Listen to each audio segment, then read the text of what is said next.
once again, this is the Torg Eternity Delphi Council Debriefings where the storm has a name. We are your hosts today, Leamon and Jay. Mark is off at Dragon Con, so he is having fun there. So today will just be Jay and myself, and we will be doing or continuing the social perks. So we did not get any emails. So please remember, if you want to send us comments or your questions, we will read those emails on uh, the the soonest episode we record afterwards, and we will answer your questions, etc. And you can contact us at torgdcd@gmail.com. And then we will be very happy to read your comments, answer your questions, etc.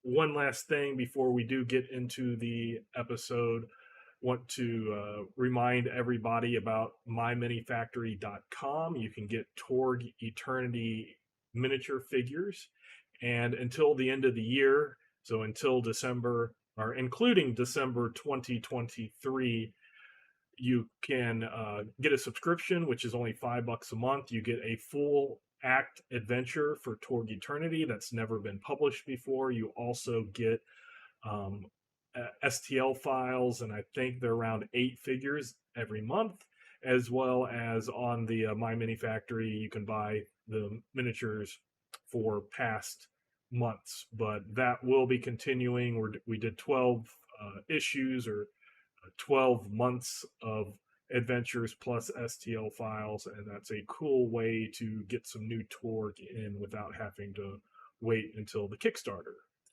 So, having said that, let's go ahead and just jump right in. We had did the first 4 perks last episode. Always it took a while getting to it. Yes, it took a while, but those are fun. And then it took us a while to get through these because social perks are a little bit different. I think they can be very cool. They can bring huge benefits to your party.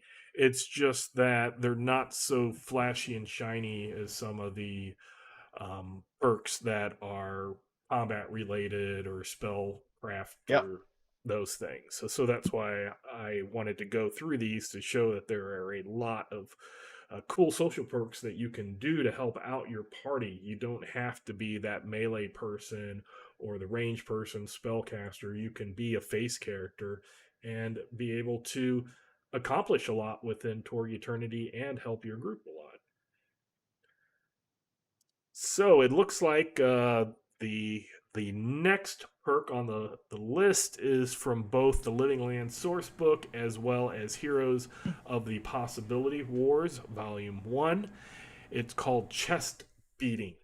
The prerequisite is strength of an 8 or higher, and you have to have 1 or more adds in Intimidation. And what it says is, when Intimidation is an approved action, the hero ignores up to 8 points of multi-targeting penalties, as long as all the targets have the social axiom of 8 or lower. Animals always count for this purpose, regardless of their cosm's axiom. So, what are your thoughts on chest beating? I think this is one of those perks that's very dependent on your campaign, because if you are playing a globe-trotting campaign, it's going to have less impact than if you were playing a purely Living Land campaign. Because in Living Land, everyone has got social axiom 8 or lower, so you'll always get to use it. And it is a really good benefit. Like, ignoring 8 points is amazing. So and obviously you're going to be a high intimidate character for this, but it is, like, even though you can use it on animals outside of Living Land, like anywhere, you get into some sticky situations of, in Tharkold, what is an animal? Right. Like, is Abomination an animal? Yeah, is a chain wolf an animal? Is like a Flenser an animal? Like, what's what? But also, Intimidate usually on animals isn't usually their lowest thing. Trick is often the best one for like the T-Rex or what have you. They're actually a lot of the more fearsome animals actually tend to have a pretty high intimidation. Mm-hmm. So yeah, that's the way I would look at this. If you were playing a Living Land focused campaign and maybe every once in a while you dip out to somewhere else, this would be excellent. Outside of that, it's a bit tough. Also, it's the fact that it requires a strength of 8, but then intimidation you need spirit, so it is kind of requiring 2 stats. But it is also worth mentioning that if there's knights riding at you, you can always use it on their mounts, Right, their that sort of horses. stuff. Yeah. So no, I would agree with that. Like if you just start reading it, you're like, oh man, that would be awesome in Tharcold, and then you read Social Axiom of Rate 8 or lower, and you're like, Yeah. oh, okay. And then, like we just said, you'd have to determine, is your game master at your table? Are you counting things like chain wolves and cryptids and stuff like that? The more that you would include as animals, the more this perk would be relevant Yeah. to your group. The less things, if you think, okay, in Arcosm verse, if it's not a real life animal, don't consider it an animal, then it's going to be much more limited in that aspect. So this is one that's kind of hands up, in my opinion. Talk with your game master, and maybe even have invent a new perk that gets rid of that social axiom, and then this would be awesome. You can Mm-hmm. intimidate five people without having a multi-target penalty, and 2 perks. That's I a think lot. that's a pretty decent for 2 perks. So let's move on. This is a beta clearance perk, Clear the Room, and it is found both in the beta clearance Player's Primer and the Heroes of the Possibility Wars Volume 1. You need at least 5 ads in Intimidation. And this is a when intimidation is an approved action. The multi-target penalties for intimidation and interaction attacks are halved, so it's -1 per additional target instead of the usual -2. So sounds kind of really familiar from what what we just said. Yeah. So what are your thoughts on this one, Jay? When the beta primers came out, my group had a long argument about the 2 perks like this. And I think the consensus was if it didn't have to be on an approved action, this would be great. But the fact that you have to have an approved action and you have to be a master at that skill, it just made it too situational. Um, I mean, being a master as a prerequisite actually isn't that bad because only a character who is super specializing in this would probably even go this way, because the concept of reducing it like this is you want to be hitting large groups. So it's like, I'm going to intimidate all 10 of these guys. And so now instead of that being like what a -18, it's a -9. That's real, and if I have a super high intimidate, then it's probably quite possible that I could do that. And potentially, if I get an outstanding success against a bunch of shock troopers, they just run away, encounter is over. But then you're also at the mercy of, I need there to be intimidation is approved. And there are, that would also, I would assume that includes the any's as well, Right. personally. But That's what I would do. But if mhm. your game master doesn't, if you're a game master or if you're a player, you might want to clarify how your game master would handle this. But I would do it as any as well. Yeah, so I think if you're super specializing and this is the one thing you do, this might be good. But I'm personally not a big fan of making such one-trick ponies. And especially there's the argument that there are many, many things that are immune to intimidation. So due to being mindless or what have you, that it does make it less likely to be useful. So this is not one that I would normally advocate for, I guess. Right. I read this one and I actually think about how it would react with that chest beating and go, this would be a great NPC. Yeah. That, Yeah, it's good villain power. this would be a good villain power. Ignore half of them, and then the It's other, ignore up to 8 points, and then after that they're only -1 point, and I'm going to get the whole party.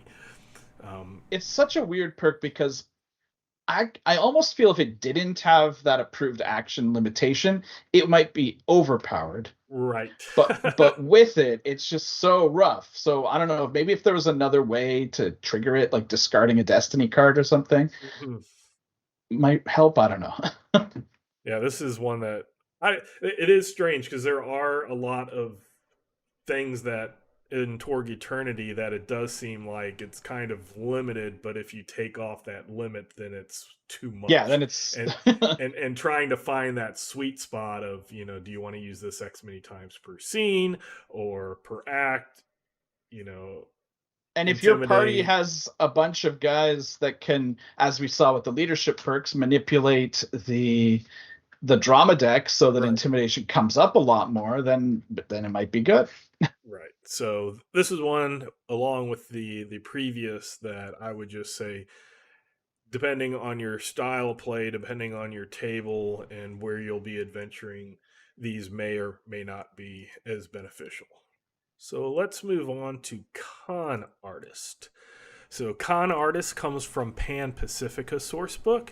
You need a charisma of 8 or better and at least 3 adds in persuasion. And it says the grifter is an expert of at the art of the con, and any hero's persuasion tests involving deceit gain a bonus equal to half her trick adds rounded up. The same bonus applies to her defense against attempts to deceive her. So, thoughts on this one? The first thing to note is that requisitioning gear from the Delphi Council is not a deceitful action, so it would not get added to that. I think this is good, except that it is one of those things where it is relying on 2 attributes. Mm-hmm. So you need to have a good charisma and persuasion, and then it's assuming that you have trick, so you probably want to have a good mind. But I can see this actually working out very well because persuade.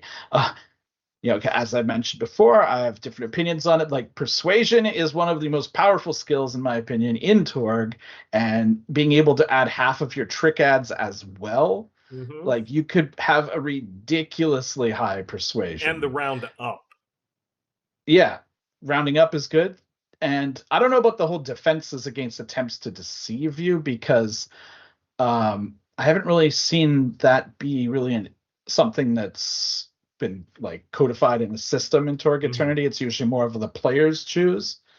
But I guess if there are any things, I wouldn't apply it to like telepathy or anything like that. But the Pan Pacifica book, or perhaps it was the operations book, something also added using trick to do other things as well. So maybe stop people from sleight of handing you and stuff like that as well.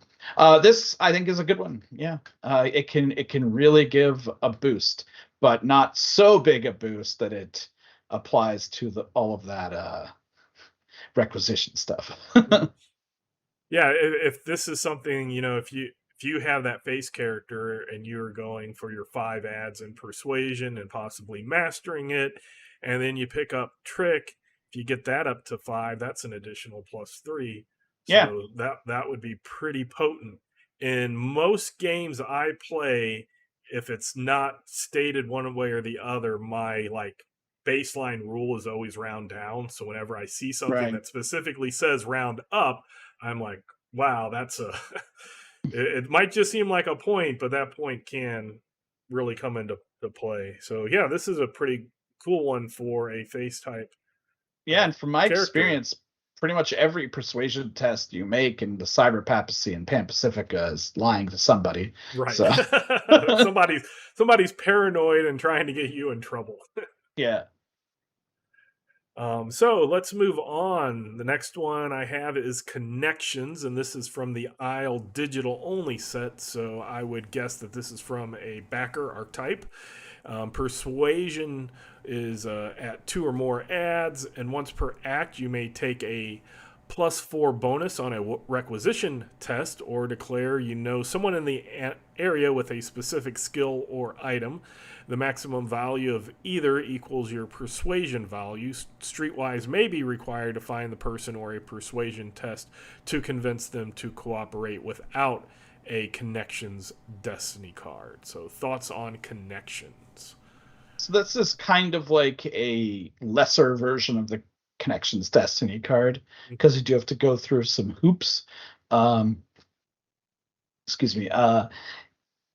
So it's a bit more limited. You do have to do some more stuff. The requisition test, the way it's worded is that it's still on your normal requisition test, or would you say this is an additional requisition test?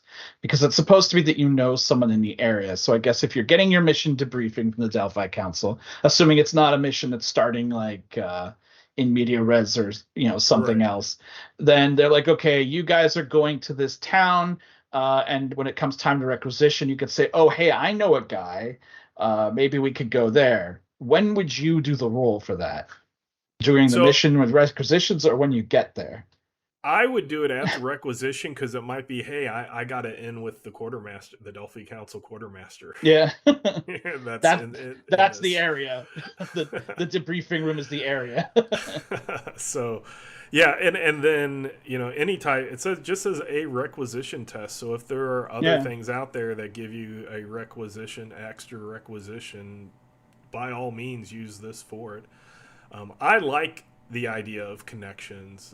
Ever since the classic Torg, the connection cards, that was one, along with romance, that people really liked playing.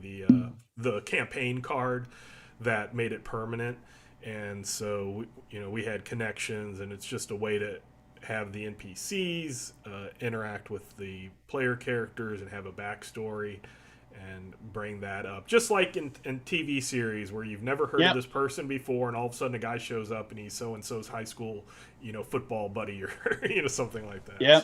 So. In my campaign, they kept playing connection cards for this one family of guys that were all like transporters.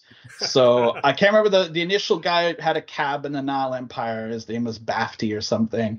And then they needed a boat. So they called his brother, who was, I think they were in Core Earth at the time, but they called him Rafty. And then so there ended up being like 4 of them by the end of the campaign, and they all specialized in different vehicles. That's awesome. So you could use that with this. And I was just thinking, for this perk, this would also work with that Delphi support card. So you do get an extra requisition, and this would give you a +4. So that would make that even better.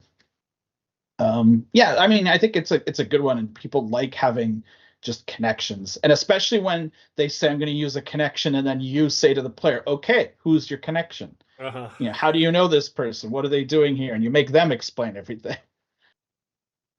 No, so I also really like that the way that involves the story. Plus, it's a good bonus, a +4 to persuasion. I've seen a lot of requisition checks fail by about that many, and then you start having to decide: do I want to spend a resource, a possibility, a card, etc. This would just boom, and not necessarily persuasion. It can also be on a streetwise requisition too.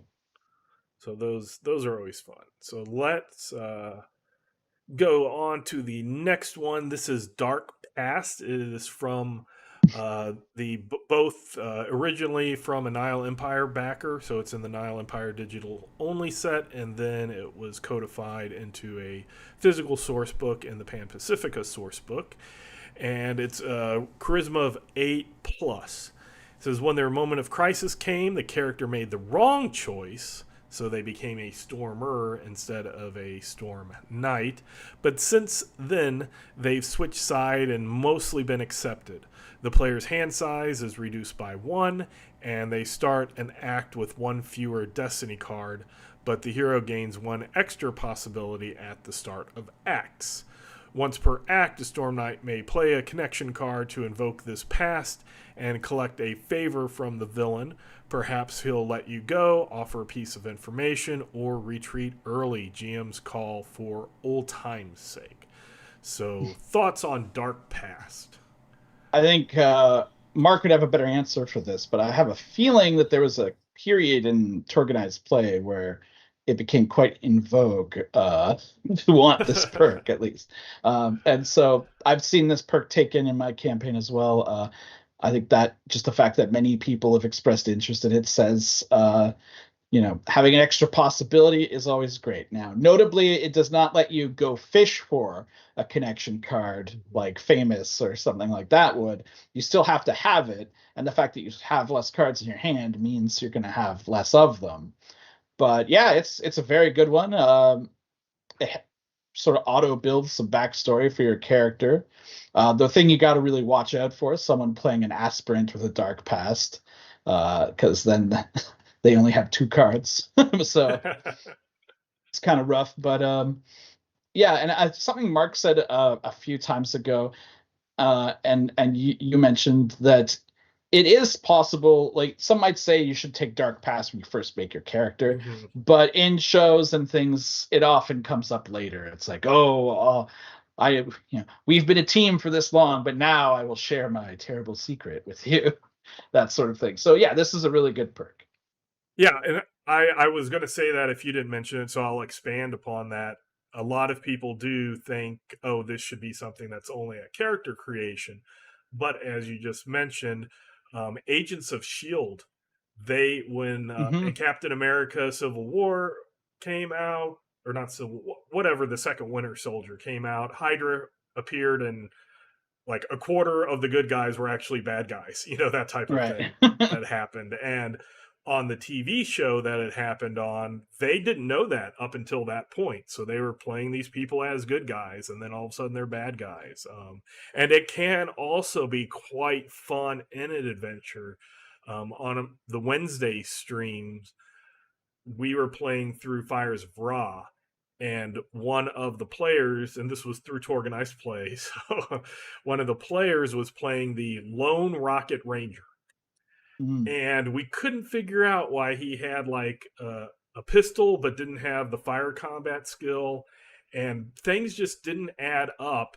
And we get to a point where we have to get past some shock troopers, and then that's when he reveals that he was a shock trooper, and he had killed a rocket ranger and then felt bad about it, so then became a hero. Nice. So it just fits so well, and none of us knew it or anything, and it just was a thing that we were just like going, you are weird, you did not optimize. But I don't always think that everybody should min-max, and if they have a fun story, go with it. But this being brought up later and it not being planned for, it just happening organically, was really, really fun. So had a lot of fun with this perk. It can be really fun, just don't overdo it. Right, like everybody shouldn't have some dark past. Right, and it shouldn't be a contest for who has the darkest past. Right. So let's move on to Exalted Blood. This is in the Isle Digital Only set, so it was an Isle backer who did this one. Prerequisites are being from Isle and Spirit of 8 or higher, and it says you or one of your ancestors was Fey, Draconic, a legendary mage, etc. When outside of Isle, you can always draw an Isle Cosm card. When inside Isle, you may draw 2 Cosm cards and choose one. Gain the magical affinity trait if the race doesn't always possess it. And I would read it as you always draw an Isle Cosm card instead of that Cosm, not getting a double. Yeah. Instead. It was my thought. Just a little clarification for anybody who might read this. So your thoughts on Exalted Blood? Yeah, I think this one's pretty good, actually. This was for the Exalted Champion, I believe, was the specific archetype. Yeah, I like this one. I like messing around with Cosm cards. So a lot of people, like Isle has some of the best Cosm cards. Like when I say best, I mean player friendly. So, I mean, sure, except you might miss out. Yeah. So you might miss out on some Core Earth and some Nile Empire cards, but you don't have to worry about any Ororsh or Cyber Papacy cards. So, and it's probably going to be stuff that goes with your character. If you're not a spellcaster as well, you can ignore most of the bad Isle cards except for trap. Yeah, and even for like actual elves or characters that have magical affinity, I have rarely seen that ever be an issue in play. So it's not really a huge penalty. It just adds a little bit of flavor. So yeah, I think this is a good one. Yeah, anything that would help you not get an Orosh card or something like that is good. I don't know if it's really a social perk, to be honest, but yeah, that's maybe something else. So as a game master, always feel free to change the categories if you don't agree with them. And then Famous. So many people I know take this one. Yes, so many. Famous is from both, or it's actually from 3. Heroes of the Possibility Wars. You can find it there. You can also find it in Nile Empire Sourcebook and the Pan Pacifica Sourcebook. Storied heroes may gain a reputation of being honorable, true, and gracious. There is something about them that makes people gosh darn like them. Persuasion tests are favored as long as the character is open about his identity, and once per act, the character may search the Destiny deck or discard pile for a connection card and add it to his hand. So thoughts on Famous? Well, combined with a dark past, that gets you a freebie from the villain. Yeah, but I've so many characters have taken this. A connection card is often the same as an idea card, which is we don't know what to do. GM, please help us. So having access to one all the time is great. Now, the persuasion being favored is also really good because it just says persuasion is favored, so that counts for requisition. Now, when it says as long as a character is open about his identity, for that, it really depends on who is the character. For the Nile Empire, anyway. Is it the person, the mask persona, or the real life person? So I would only, like, if it's a Nile hero, I would only let them use that bonus if they were in costume as their hero persona, not if it was. I mean, Bruce Wayne's a bad example because he would be famous too, but you know what I mean. Barry Allen's not getting any help from someone else. Right. Or I could say maybe it's like, oh man, he was going to be a bad one, like. Or yeah, you're like another one where your secret identity is the famous one, but you're doing something behind the scenes as your masked hero. But I would agree. Choose, if you're a Nile, choose one because it says you have to be open about whatever that famous identity is. I want to say almost every single Torganized play game, somebody chooses this. And right now we have a hologram with Famous. I believe he was Core Earth and then got turned into a Hardlight hologram through some shenanigans. These things happen. He's a singer, Bring the Beats, of course, and Famous. So it kind of all flows together. I've had a live streamer who was a dancer / gamer, Cyber Papple, basically would live stream her committing crimes against the cyber papacy. Then we had a gene modded cat girl, also sort of like VTuber streamer, who was like actually selling ads for different like Peppy Cola and stuff during an Adinos assault, all kinds of stuff.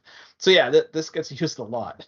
Yeah, and my home game, it was a YouTuber and Instagram influencer who would stream stuff. So that's apparently a concept that multiple people have. That the first time I heard it, I shook my head, but then when I saw it in play, I'm like, hey, this is actually pretty cool with a core, person that can mess around with reality and stuff. So yeah, let's move on to first response. Prerequisite is at least 3 ads in first aid. This comes from, you can find it in Heroes of the Possibility Wars Volume 1 and the Beta Clearance Players Primer. and it is use an action and attempt a first aid test against any KO'd character. This test suffers the target's wound penalties in addition to any other modifiers. If the test succeeds, the target regains consciousness and recovers 1 shock. A good increases the recovery to 2, and an outstanding restores 3 shocks. Note that any wound and injuries still apply. So thoughts on first response? I've never seen anybody take this because there's a type of perk, any perk or like an ability in any game or video game, role-playing game, anything that requires you to have already failed and died or be knocked out, people don't want to take because they just don't want to. It's like planning for failure. They would rather take things that will boost their chances of success rather than things that they only use once someone has completely failed. And the amount of people I've seen actually shock out is like on one hand I can count. It seems to be getting a little bit more dangerous with the Pan Pacifica book. There's a lot more threats of people shocking out, but themselves out.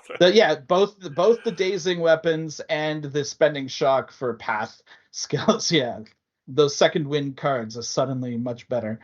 But it rarely happens, and then when it happens, you want to have an entire dedicated perk to this, which seems like it should be something that first aid could already almost do, or maybe even just like some kind of drug or something, or like the soothe.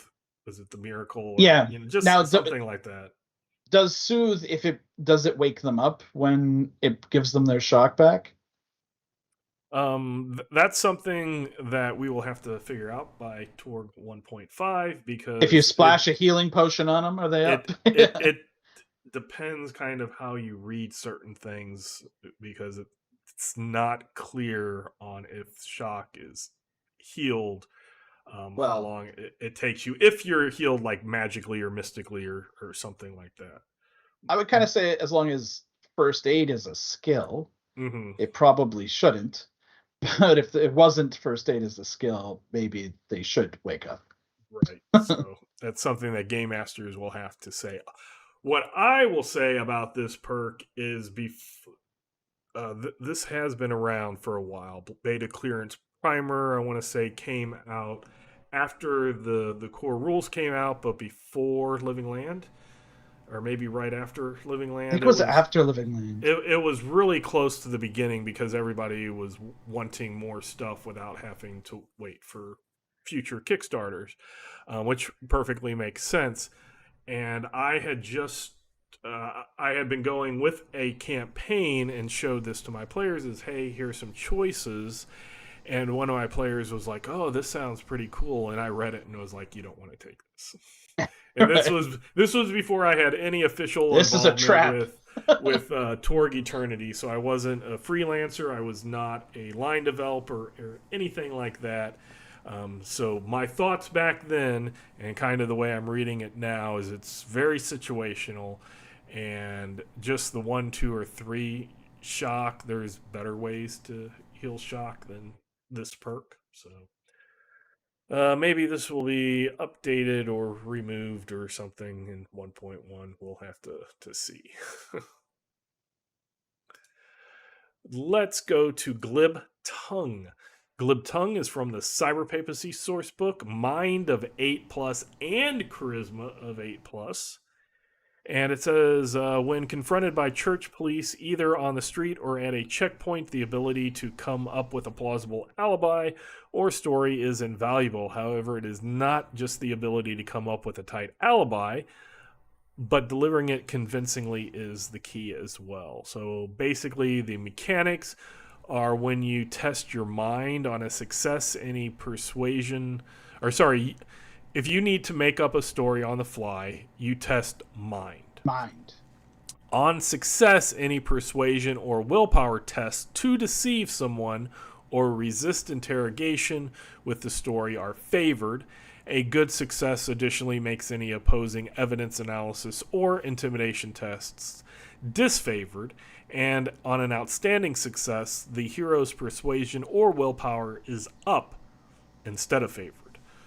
So there's kind of a lot of wiggly things in this one because it's a perk that has normal, good, and outstanding success variations, and you need two statistics attributes at an 8 or better, and it works with a mind and dealing with persuasion or willpower. So, thoughts on glib tongue?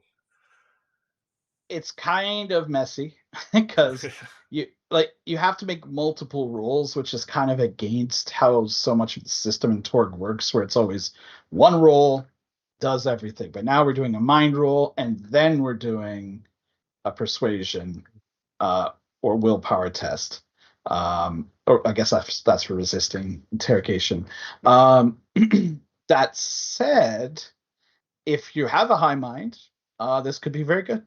I mean, getting favorite, and what it would be really good with is that con artist perk that we went by earlier, because if you've already got a high mind and you've got some trick and you've got some persuasion, and then you make your mind roll, and now your persuasion, which is also including half your trick, is also favored or up, it's going to be a lot better. And then this actually adds the one thing that a lot of sort of bluffing in games is missing, is it adds it makes the evidence analysis or intimidation tests, like to figure out what's going on, disfavored. So it actually makes it harder for the opponents as well. So the GM can't just spend a possibility to blow through it, right?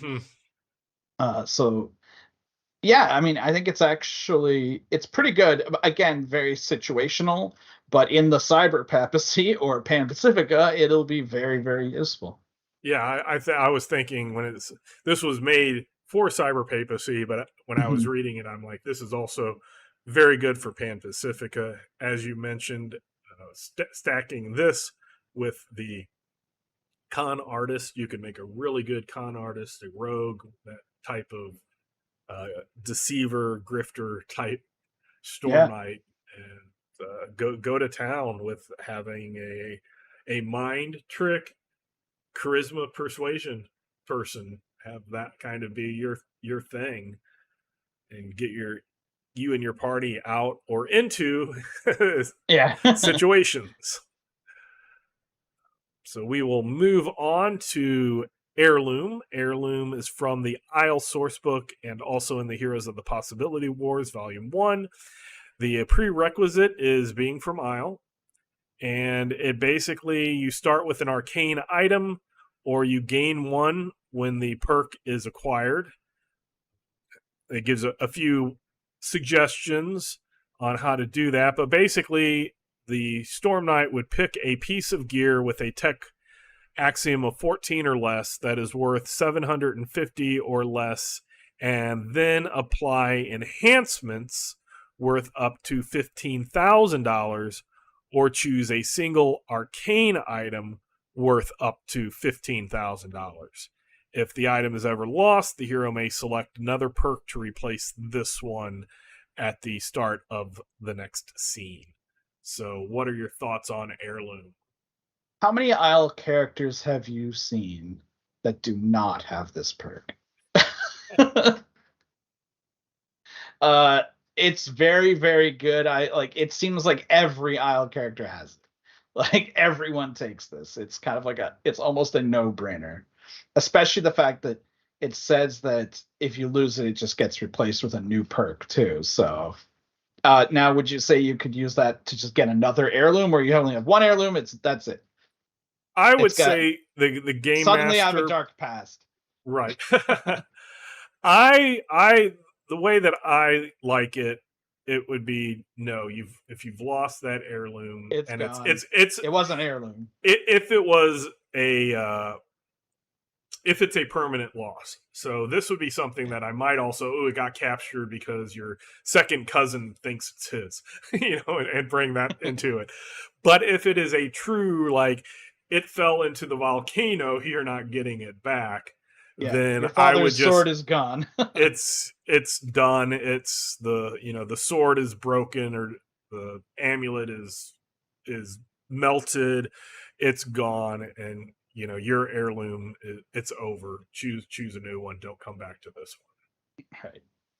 But if you want to have a long quest type thing to bring it back in your adventure, go all for it. Allow that heirloom back into your game. Probably make a nice quest perk for that, though. Yes. So let's move on to Helper. Helper is from the core rules, and you need a charisma of 8 or better.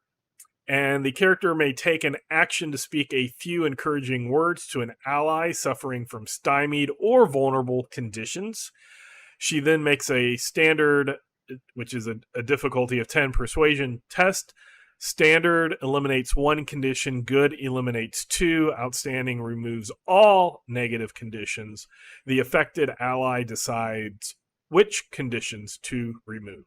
So, thoughts on Helper? It's very good. Typically 10 is easy, especially if you have focused on persuasion. I mentioned a few episodes ago that in my game we had one character made an elf with a bunch of leadership and social perks, and he was the guy who would just flip his hair and stare at people, like was how he would interact.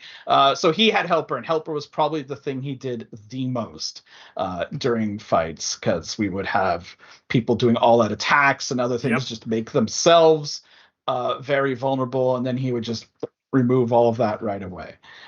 So this is a very good one, although it does put you into somewhat of a support role, obviously. But if you don't want to get into the fight, it's at least the other players don't complain when you're helping them out, generally speaking. Yeah, they will love you removing those vulnerables all day, any day. And an outstanding would probably remove a disfavored as well, right? Because it says all conditions. All negative conditions, not just the stymied and vulnerable. So that even though this was made during the core rules, which was before disfavored was a rule, disfavored is still a negative condition, so it would remove that. The one thing I would add is that very stymied and very vulnerable are not a superior condition. They are 2 conditions of stymied or 2 conditions of vulnerable. Because there's been on the Discord, that question has been asked a couple of times. So very vulnerable isn't like a super vulnerable; it's just 2 vulnerable. So if you get a good, it would eliminate the 2 vulnerables. So it's not a one. You would not be able to do a standard success and get rid of a very If you were already very vulnerable and very stymied, and someone got a good success, you could either get rid of the very vulnerable, get rid of the very stymied, or go down to stymied and vulnerable. Right. Exactly. So, yeah, this is a good one. Getting rid of any type of vulnerable is good. Stymied. We're going through Revenge of the Caradon, and it seems like we are doing fear checks every other round with certain things, and always getting vulnerable. So anything that somebody could do to help that would be great. So that is Helper. Let's move on to Intimidating Presence.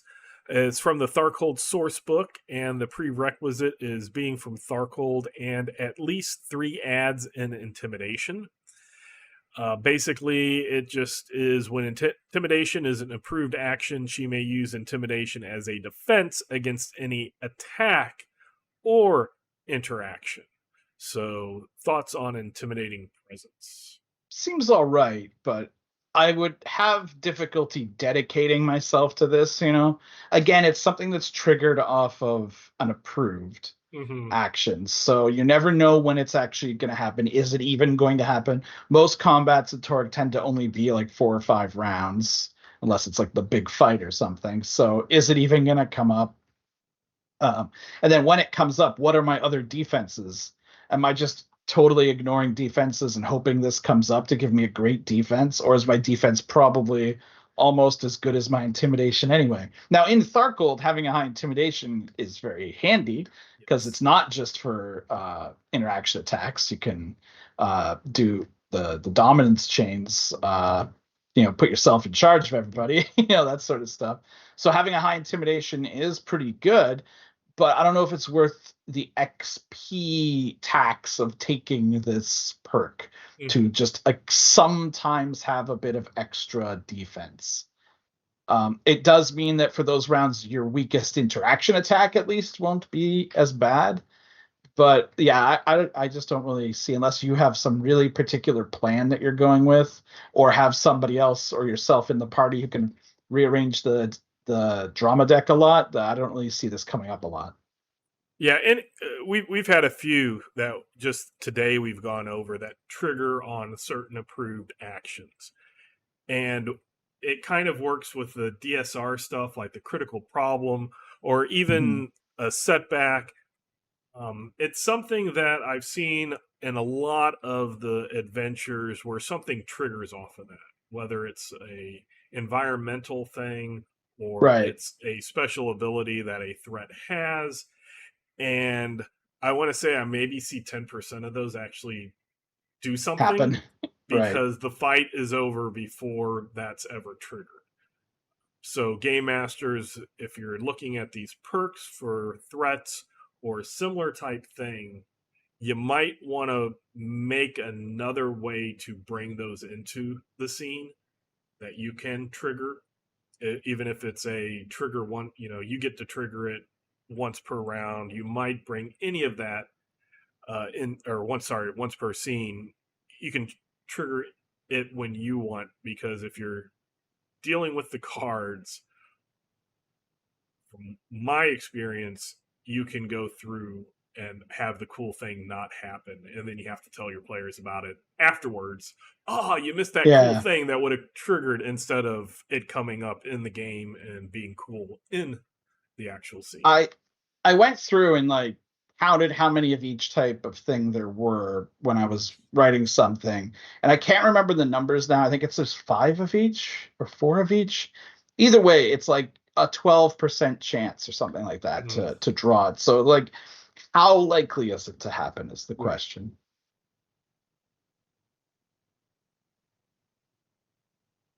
So let's move on to linguist, and this is from the core rules.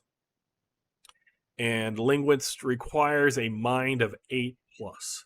It says, given a brief conversation with native speakers, study of written words, etc., the character can speak, read, and write basic concepts in a language he has no skill adds in. This isn't as comprehensive as having an actual ad in the relevant language, but it should be enough to help the translator and his party speak and negotiate with the locals. So, thoughts on linguists, because I have some thoughts. I remember there was a lot of discussion about this Oh yeah, when when the it core first book came came out. out. Yeah, like, and ultimately, again, I guess a lot of these social perks go this way, but it depends on the game your GM is running, because most people run Torg as a very pulpy kind of like action movie where, of course, everyone speaks English, right? No matter where you go, you have no real problem, and only like on extremely rare occasions will you find things that you can't just talk to, in which case this perk is completely useless. But if you're playing a more serious game and they want to add a little bit more verisimilitude to the experience, and like not, and the Adinos may have learned to speak English because they're invading North America, or they might be speaking Spanish, if they're the Gold Suns. But then you come across them and they're talking to each other in some, whispery lizard tongue that you can't understand. Then something like linguist would actually come in quite handy, as well as the whole languages skill that exists as well. How many people use that? Not many, I'm thinking. It's just sort of assumed for the sake of just ease of use. Like, don't think most players want to worry about that kind of stuff. Same with like different currencies. Back in classic Torg, there was like every realm had its own different Yeah. currency, and there was a conversion chart if you're taking your new yen into Isle and converting it to Eilish crowns and like all this stuff. Yep. But in Torg Eternity, it's like, nah, you're just rolling this die. Don't worry about it. Only in character creation and for cybernetics do we care about dollar values. But same thing goes with languages. It's like, look, we know it would be more involved than this, but we just want to kind of get on with our lives and play the game. But if you want to be more simulationist, then this is a very good, flavorful perk. But it is entirely based on whether the GM is making that an issue in the first place. Yes, and I would go along 100% with that. When I do Torg, both classic and Eternity, mine is kind of the movie TV scenario where everybody speaks English, or if you're in a different country, if you're in Germany, everybody speaks German as whatever. And then when the subtitles would be needed, that's when you need to have that other language, as you said, when they're talking to each other. Otherwise, they're speaking in an accent, English. Right. That's when linguists would be handy, or something like Stargate when they're it's Right. like, oh, you translated it wrong. I'm going to do it better. Yeah. Or just in real life, I in no way, shape, or form know French, but I can spot that it's French because I do know Latin and I took Spanish, so it's close enough. And it's like Italian, French, you can kind of base word roots or at least look at letters and symbols to figure out what things are. Cyrillic, I can figure out the difference between Ukrainian and Russian because Ukrainian has a few Cyrillic letters that Russia does not have. Just things like that. So all of that can be useful if you as a game master do it. Now, again, in my games, it's the everybody speaks English, and then I say wherever you're from, you get a second language. So you speak kind of English being the common Delphi Council language, and then you speak wherever you're from. Anything else is going to help you in those situations where they're talking to each other and the viewer would need subtitles. Linguists would be a way to kind of get around that. But I have also played games where I did want to be very, very specific. And I had everybody write down the languages that they knew. And we drew a line in crayon next to it in a different color for each language. And then they pinned it on their shirts. And if you only knew green and blue, you could only speak to the people that had green and blue. And that was kind of a test that was fun for that game, but in other games like Torg Eternity, I definitely wouldn't do it for. I had that happen in one of my older Hackmaster campaigns where we realized after people made their characters that these two characters have no way of communicating with each other. So conditional, but it fits. I can see that role of the linguist fitting. Okay, we are going to go to Macabre. Macabre from Aurorsh Sourcebook. You have to be from Aurorsh. And you need at least 2 adds in Intimidation. Basically, you have embraced dark, the forces, and now you fit better in with spooks and monsters. Creatures of supernatural evil or those with cloak of darkness won't target the character so long as there is another enemy within 10 meters to attack instead. And you gain a +2 bonus persuasion against such monsters, but suffer -2 penalty against everyone else. And it kind of seems weird that this isn't a cursed or corruption perk. So your thoughts? You're just kind of spooky is all. Yeah. I mean, this is actually very good, especially if you're an Aurorsh, where almost everything is supernaturally evil or has cloak of darkness, or if not both. I mean, it's not like you're doing anything evil. They're just not going to attack you as long as you're close to somebody else. Whether you get clipped with an area of effect blast or something is a different story. So obviously, if you're the tank, don't take this. But if there is a tank, you just want to hang out near them, and the enemies won't attack you as long as there's somebody else. And the negative against persuasion with other people can be a problem, unless if you're a spooky monster hunter, they're probably going to hate you anyways. Mhm. So whatever, just revel in it. And the +2 against, for monsters, if you need to talk to a vampire at some point, you never know, that could come in handy. So this is actually a pretty good one, assuming you're going to be facing against supernatural evil. But Gospog are supernatural evil, so there's at least going to be something all the time. Yeah, and this would be also great for that person who isn't a combat tank, Right. because I had when we went through a trifling matter, which is the Aurora mega adventure. My character was specifically built to be a non-combatant. I had evidence analysis. I had occult. I had the alchemy with the potions that were not the blow things up potions. They Right. were the we can see in the dark potions, or the liquid daylight potions. And one of them is some soot that you put on you, and then you become invisible to creatures with cloak of darkness. Because that character didn't want to get hit because they had like Right. a five toughness. So you're going the full Ichabod Crane kind of Right. character there. So this would be great for that if you can make yourself not the target, as long as somebody, you're not the only one within 10 meters. Wonderful, wonderful. Now, imagine if the entire party of Storm Knights takes this. You should at least have one not take it, because otherwise the combat's going to go back to normal. Yeah. But no, this is a great perk for somebody who wants to be in Rorsch, wants to do some spooky type stuff, but isn't one built for combat. Yeah. And needs the other people to handle that. So no, I really like that perk. Let's move on to Pep Talk. It is a beta clearance perk. It is from Heroes of the Possibility Wars Volume 1 and the beta clearance player's primer. The prerequisites are the helper perk, which we previously talked about, and at least 3 adds in persuasion. So in this, the Storm Knight can inspire others to do their best. They use an action and test persuasion against the target's spirit.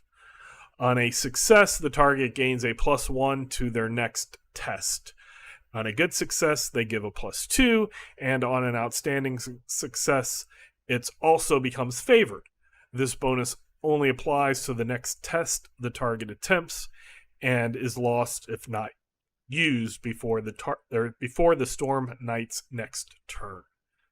So thoughts on Pep Talk? So said elf that had helper did also have this, because it was a beta group. We were playing through Fires of Ra, and he used this a lot as well, but it actually it felt like it had less impact, to be honest. But I think it was because he wasn't really using it efficiently. Some people use an action to do this, and they're still in that D&D mindset where it's like, I'm taking my turn to do this, not like, okay, well, this is essentially just means it's a -2 to whatever else I was already doing. Right. So and multi-action. the key, Don't forget multi-action. Yeah. So the key is also not targeting people with a super high spirit in the first place. But yeah, I think it's pretty good. I don't know if it has that full beta oomph to it, but it is still decent. It's basically like some of the spells, but using a skill that you're already good with. Like if you've already maxed out your Pep Talk, and this is a GM call, but you could totally bullshit your players and like your fellow Storm Knights and con them into a Pep Talk. I think so. You could be deceitful and be, look at you, you're so strong, like get them going. Now that's up to the GM whether you would let Conman stack with that or not, but I think it would be funny. And this isn't how it's written, so this is not official. But as a game master, I would think about allowing this to be done after the roll. Hmm. Because a lot of cards and a lot of abilities and such always let you figure things out and then determine, whether it's a action card, adrenaline card, a coup de grace card, etc. This one I could see having, or it being much more beneficial if he only needs a +1. So let Yeah, if me this was use I haven't used my action. Let me use my action. I'm like you can do it, and let them roll. You can do it. If it was a reaction, it would definitely be worth the beta. Yeah. Yeah. So that's one that, if you're looking at it, and you're like, it doesn't have that beta oomph, then you might. That I think that little change there would definitely make it really worthwhile. But it's decent. It's not a showstopper, but it's good for DSRs. Is the other thing. Yeah. Right. When that person needs to succeed, otherwise you're going to experience that critical problem. Okay, let's move on to primitive allure. And we'll have this one be the last one because I just noticed we've already spent an hour talking about this. Wow. Okay. Even with the two of us. Yeah. Primitive I thought allure we were going right through. Is a charisma of 8+, one or more adds in persuasion. It's from the Living Land source book.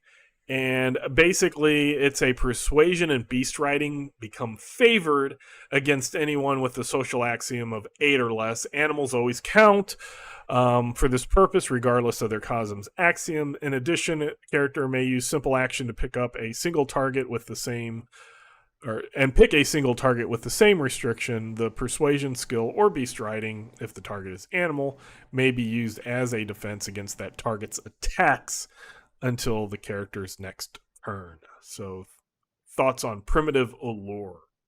I remember reading this in the book when it first came out and thinking, this is crazy. Like, forget the actual persuasion part. Just the beast riding part is great. But, like, just making beast riding favored, and then more importantly, the beast that you are riding apparently gets to use your beast riding as defense. But you don't have to be riding it. It could also just be like nearby, right? Yeah. So if someone's like, shooting a little rocket at your Lactin, you're like, no, you can dodge it. But yeah, it has that same issue that we talked about way back about the whole Axiom 8. So this is obviously better if you are in the Living Land, but in theory can work anywhere. The fact that the beast riding is a part of it does make the fact that it targets animals more relevant than the other perks. But again, we get into that question of what is an animal. Is a magical animal? Is a unicorn an animal? That sort of stuff. So yeah, I mean, I think this is pretty good. And if you were taking, I don't remember what the Beast Rider perk says, because that's sort of the same deal. It's just interactions use. Okay, no. So Beast Rider it lets you use your interaction defenses, not your beast riding as a defense. So if you are like a beast rider type, then you've probably got your beast riding up pretty high. So I think this is a pretty good perk, more so for beast riders than for persuaders. Yes, and even though it has the same social axiom of 8 as chest beating did, I think this has more. It has more occurrences that you could use it for. Yeah, it's not as niche. Right. So hopefully that gives you listeners and or viewers some information about a large majority of the social perks. I think we have about 5 more left that we will get into next episode. In the meantime, please do email us at torgdcd@gmail.com. Give us your comments, your questions, and we will answer to our best ability. And having said that, once again, we are the Torg Eternity Delphi Council Debriefings, and we hope you have fun in your own Cosmverse. Bye.